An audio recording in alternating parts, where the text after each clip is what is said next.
আসসালামু আলাইকুম। এখন কি আমার চোখ দেখা যাচ্ছে? না, দেখা যাচ্ছে না। কারণ এখন আমি একটা সানগ্লাস পরে আছি। এই সানগ্লাসটা আসলে সানগ্লাস পরার কিছু নিয়ম নীতি আছে। এখন তুমি ভদ্র সমাজে গেলা, যেখানে মুরব্বীরা আছে, বড়জন মুরব্বী, এদের সামনে সানগ্লাস আসলে পরা ঠিক না।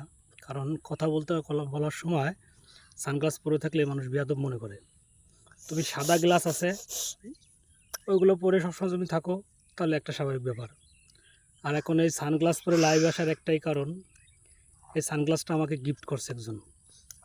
সে হচ্ছে কিনা বলমারি শাখার ওবায়দুর রহমান ভাই আমার।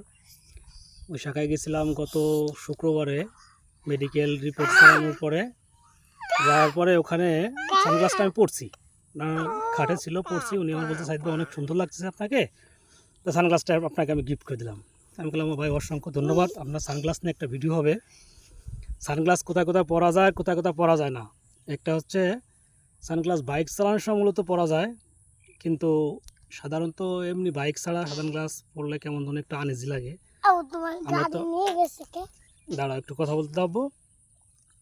তা ওই আর একটা ব্যাপার হচ্ছে সানগ্লাস যখন তুমি বাজারে যাবা, মুরব্বীরা সাথে থাকবে, আরও ভাই ব্রাদার বন্ধু বান্ধব থাকবে, তখন আসলে সানগ্লাস পরে মানুষের সাথে কথা বলতে হয় না। তাতে মানুষ ভাবে যে কী যেন হয়েছে, একটা বেয়াদব মনে করে। এই জন্য আমি কখনো গাড়ি ছাড়া সাধারণত সানগ্লাস পরি না। আজকে এই সানগ্লাসটা পরে একটা ওবায়দুর ভাইকে বলতে চাই, ভাই অসংখ্য ধন্যবাদ, আপনি সানগ্লাসটা আমাকে গিফট করছেন। আমি আসলে অনেক খুশি হয়েছি, সানগ্লাসটা অনেক সুন্দর। এখন